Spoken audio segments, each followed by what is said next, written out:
Mirëmëngjesit dhe mirë se vini në emisionin tuaj të përditshëm, zgjohuni me ne. Data sot shënon 14 mars dhe ne si çdo ditë tjetër do të kthehemi pas në histori, art dhe kulturë.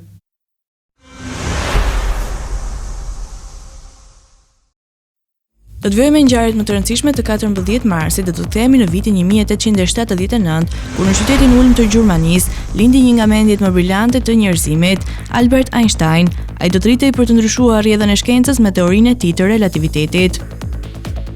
Por ndërsa një gjeni lent, një tjetër u shua në këtë datë, por në vitin 1883, Karl Marxi, filozofi dhe ekonomisti i njohur, mbylli syt për gjithmonë në Londër. Idetë e tij do të frymëzonin lëvizje politike dhe shoqërore në mbar botën, duke formuar shekullin e 20. 14 marsi nuk ka qenë një ditë pa trazira. Në vitin 1939, trupat naziste marshuan në Çekoslovaki, duke shënuar një tjetër hap drejt zgjerimit të pushtetit të Hitlerit në Europë. Një tjetër cep të historisë në vitin 1964, Jack Ruby, njeriu që vrau Lee Harvey Oswald, vrasësin e dyshuar të presidentit John F. Kennedy, u dënua me vdekje. Ndërkohë, në Shqipëri 14 marsi i vitit 1991 ishte një ditë e rëndësishme për popullin shqiptar. Pas dekadash në regjimin komunist, Ramiz Aliaj pranoi pluralizmin politik duke i hapur rrugën një epoke të re dhe duke shënuar fillimin e demokracisë në vend.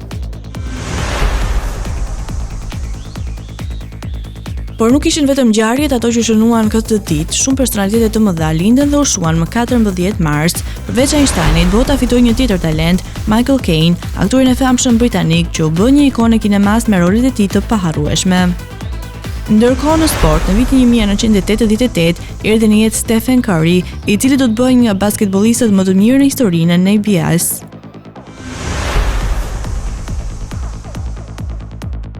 Por kjo datë mori me vete dhe personalitete të mëdha. Në vitin 2018 u shua Stephen Hawking, fizikani gjenial që sfidoi kufijtë e njohurisë për vrimat e zeza dhe universin, pavarësisht sëmundjes që shoqëroi gjatë gjithë jetës së tij.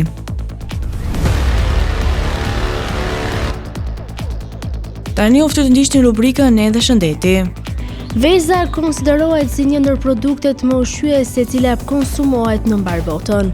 Një vezë ka mesatarisht 6 deri në 7 gram protein, por përveç proteinës, vezët përmbajnë dhe vitamin D, A, E dhe B12, përmbajnë acide yndyrore omega 3, antioksidantë si luteina dhe xanthina, si dhe hekur.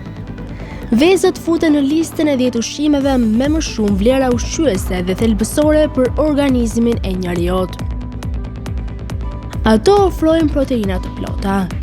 Një vezë përmban 9 aminoacide thelbësore që përbëjnë shtyllat kryesore të proteinave. Këto aminoacide nuk prodhohen dot nga trupi. Veza përmban 6 gram protein dhe gjysma e saj gjendet tek e bardha e vezës. Vezët janë të pasura me ushqyes. Një vezë e vetme ofron proteinë cilësore, por edhe vitamina e minerale të dobishme. Këtu përfshihet seleniumi, fosfori, vitamina B12 dhe antioksidantët, të cilat i mbajnë qelizat e shëndetshme.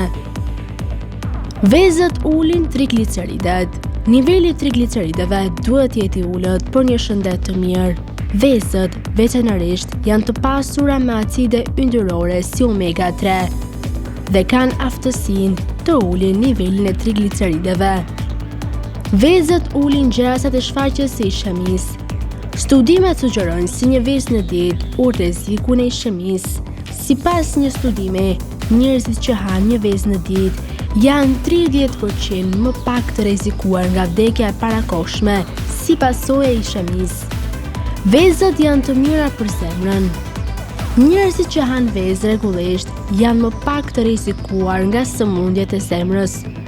Ata që vuajnë nga diabeti tipi 2 kanë një zemër të shëndetshme fal një regjimi ushqimor ku përfshihen vezët.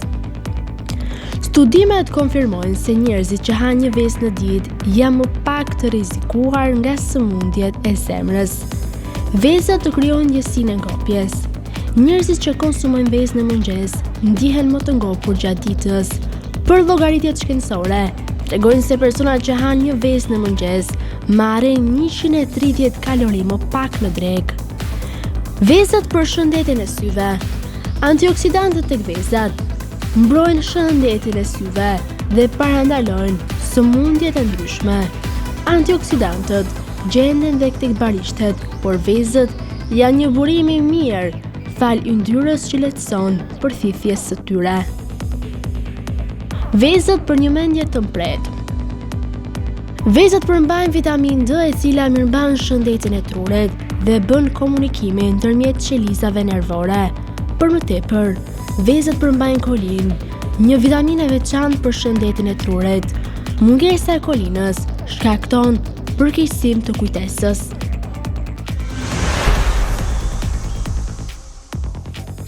Në biografinë e sotme të flasim për njeriun që sfidoi universin. Një mëngjes të ftohtë të 8 janarit 1942, pikërisht në përvjetorin e 300 të vdekjes së Galileo Galileit në Oxford, Anglisë, lindi një djalë që do të ndryshonte përgjithmonë mënyrën se si e kuptojmë universin. Ai ishte Stephen William Hawking, një emër që më vonë do të bëhej sinonim i genialitetit dhe forcës së jashtëzakonshme njerëzore. Fëmijëria e tij nuk dha shumë shenja se do të bëhej një nga shkencëtarët më të mëdhenj të gjithë kohërave. Ishte një djalë kurreshtar, por jo një student i jashtëzakonshëm. Megjithatë, pasioni për shkencën e udhëhoqi drejt Universitetit të Oxfordit, ku studioi fizikë, dhe më pas në Cambridge, ku nisi kërkimet për natyrën e universit. Por në moshën 21 vjeçare, një lajm tronditës do t'i ndryshonte jetën përgjithmonë. Mjekët i diagnostikuan sëmundjen sklerozë laterale amiotrofike, një sëmundje e pashurueshme që paralizon muskujt e trupit. Ata i dhan vetëm 2 deri në 3 vite jetë. Ishte një moment që do të mposhte shumë kënd, por jo Stephen Hawking. Në vend që të dorëzohej, ai e kanalizoi gjithë fuqinë e tij në punën shkencore, duke sfiduar jo vetëm sëmundjen, por edhe vetë kufit e dijes njerëzore. Për vite me radhë u përshëndrua në vrimat e zeza dhe teorinë e relativitetit, duke bërë një zbulim që do të rëndiste komunitetin shkencor. Vrimat e zeza nuk ishin plotësisht të errta. Përmes asaj që sot quhet rrezatimi i Hawking, ai provoi se këto objekte misterioze në hapësirë nuk ishin kurrë të përjetshme gravitacionale, por lëshonin energji dhe eventualisht zhdukeshin. Ky ishte një zbulim revolucionar. Megjithëse trupi i tij po dobësoi dita ditës, mendja e tij mbeti më e mprejtë se kurrë. Ai e humbi plotësisht aftësinë për të folur pas një operacioni në fyt në vitin 1985, por teknologjia e ndihmoi të komunikonte përmes një pajisje kompjuterike me një zë sintetizues. Ai nuk u ndal kurrë, vazhdoi të shkruante libra, të mbante ligjërata dhe të frymëzonte miliona njerëz. Libri i tij më i famshëm, Një histori e shkurtër e kohës, u bë një bestseller botëror, duke bërë kozmosin të kuptueshëm dhe për ata që nuk ishin shkencëtar. Ai u bë një figurë ikonike, duke u paraqitur në shfaqje televizive, filma dhe madje edhe në seriale si The Simpsons. Por për te famës dhe shkencës, ai ishte një njerëz që nuk pranoi kurrë të dorëzohej. Jetoi mbi 50 vite pas diagnozës së tij, duke sfiduar të gjithë parashikimet e mjekëve. Më 14 mars të vitit 2018, në të njëjtën ditë kur kishte lindur Albert Einstein, bota humbi një nga mendjet më të ndrituara të saj. Por Hawking nuk la pas vetëm teori shkencore, ai la pas një mësim të madh për gjithë njerëzimin. Do të vijmë me rubrikën Kuriozitete, ku sot do të flasim për misterin më të madh të tokës, pikërisht për oqeanin. Ne kemi dërguar njerëz në hënë, kemi eksploruar Marsin me robot dhe kemi hartuar pothuajse çdo cep të tokës nga ajri. Por a dini se mbi 95% e oqeaneve tona mbeten ende të paeksploruara? Planeti ynë është i mbuluar me rreth 71% nga ujë, por pjesa më e madhe e tij është ende një mister. Shkencëtarët besojnë se në thellësitë e oqeanit mund të kenë forma jete të pazbuluara, madje dhe organizma që ndoshta mbajnë sekrete për kurimin e sëmundjeve ose për teknologji të reja. Në fakt, ekzistojnë male në ujore më të larta se Everest dhe lugina aq të thella sa mund të gllaborojnë malet më të mëdha në tokë. Dhe ja ku bëhet dhe më interesante, presioni në vendet më të thella të oqeanit është aq i madh sa mund të shtyp një anije në sekonda, dhe megjithatë krijesa të çuditshme si peshku fantazëm ose karkalesat e gjigantë vazhdojnë të jetojnë aty poshtë. Pra ndërkohë që shikojmë nga yjet dhe ndërrojmë për galaktikat e largëta, ndoshta sekreti më i madh i njerëzimit ndodhet shumë afër, në thellësitë e oqeanit tonë.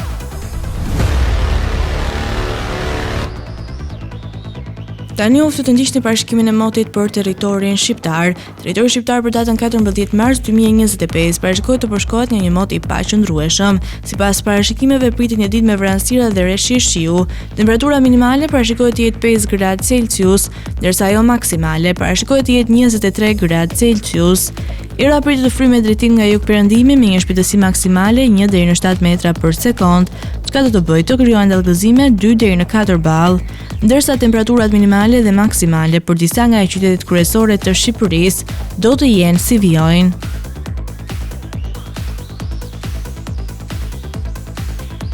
Shkodër 12 deri në 16 gradë Celsius.